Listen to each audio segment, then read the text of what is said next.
Zdrav! Karantena je huda preizkušnja vsakega odnosa. Trenutno se to najbolj občuti doma.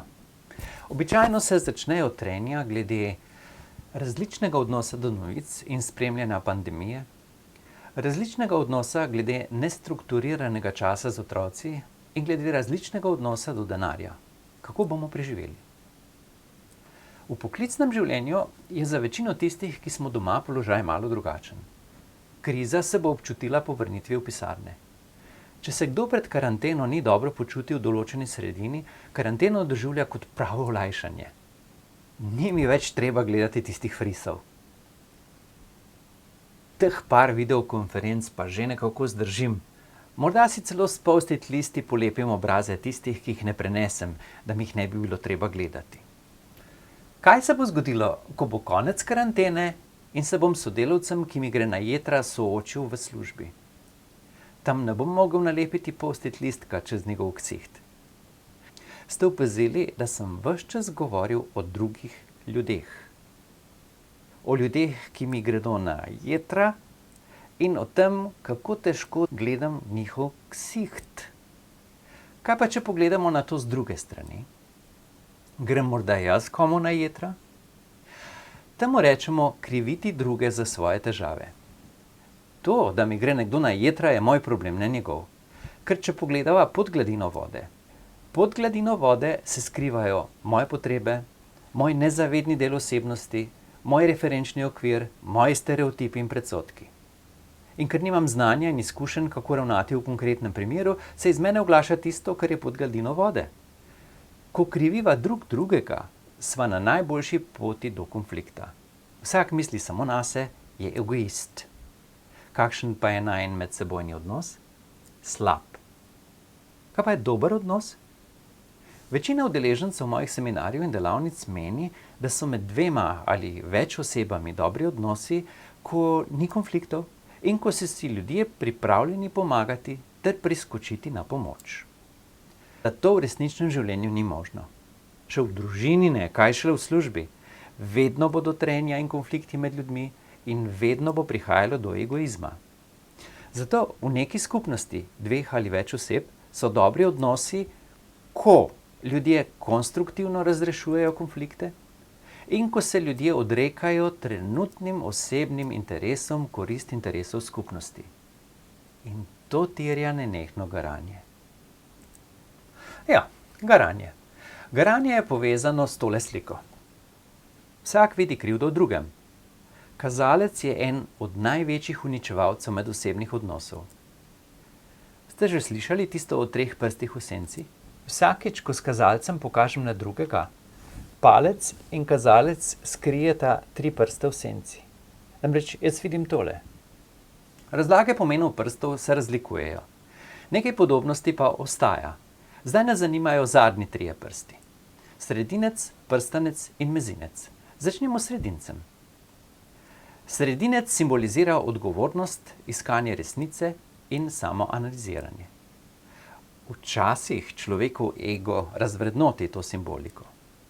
Na tej sliki njen ego sprevrže pomen sredinca. Pri preudarni in zreli osebi sredinec simbolizira odgovornost, iskanje resnice in samoanaliziranje. Prstanec. Zvestoba in pripadnost, čustva in čustvena inteligenca. Ostal je še mezinec. Mezinec simbolizira komunikacijo, saj predstavlja anteno za sprejemanje in oddajanje. Torej, ko nekdo s prstom kaže na drugega, skrije te 3 prste, jih umakne izpred svojih oči, ne vidi lastne odgovornosti in ne išče resnice. Zanika povezanost 2 prstancev in prekinja komunikacijo. Moje vodilo je: stegni prste in ponudi dlan. Kaj to pomeni? Druga oseba začuti, da ji ne nasprotujem. Morda je vzrok težave kdo drug ali kaj drugega. Kazalec v družbi ostalih prstov ni več pištola. Ne ogroža, ampak vabi. Začni ti. Sredinec v družbi ostalih prstov ni znak nesramnosti, ampak znak iskanja resnice in samoanaliziranja. Prstanec sporoča pripravljenost poslušati in razumeti. Najin odnos mi je pomemben. In mezinec vabi k komunikaciji. Pogovoriva se. Torej, stegni prste in ponudi dlan. To je tako preprosto govoriti. Ko pa ti gre nekdo na jetra, je to garanje. Kdaj smo pripravljeni garati? Ko imamo interes. Za izboljšanje odnosa je dobro vprašanje, kaj druga oseba potrebuje. Zato vprašanje, kako lahko izboljšam najin odnos, boljše vprašanje bi bilo, kako lahko zadovoljim njene ali pa njegove potrebe. Običajno želimo, da bi drugi zadovoljili naše potrebe. Zato je obvladati se in dati drugemu prednost garanje. Kaj pa, če stegnem prste in ponudim dlan, pa ne pomaga? Stegnem še enkrat, ker morda prvič tega ni pričakoval ali pa ni verjel, da mislim resno. In če tudi drugič ni pomagalo, jaz bi stegnil prste še enkrat. Vendar bi prej presneto premislil, kako bom to naredil. Saj, če v tretje ne bo šlo, potem je problem res v njem in bo tretjič zadnjič. Izjema so ljudje, ki jih imam rad. Otroku ne bom nikoli rekel, dal sem ti 3 priložnosti, zdaj pa spokaj svoje stvari in izgini iz mojega življenja. Ne, pri otroku bi vztrajal in ponujal dlan, vedno znova in znova. Pri sodelavcu bi ravnal drugače. Kako je odvisno od motnje, ki jo ima. Namreč on rabi strokovno pomoč. Jaz pa nisem strokovnjak za osebnostne ali kakšne druge motnje. Tretji poskus ponujanja dlani bi verjetno končal z napovedjo eskalacije. Eskalacija je prenos odgovornosti za rešitev težave na višji nivo, do nadrejenega. Eskalacija ni tožarjenje in ni jamranje.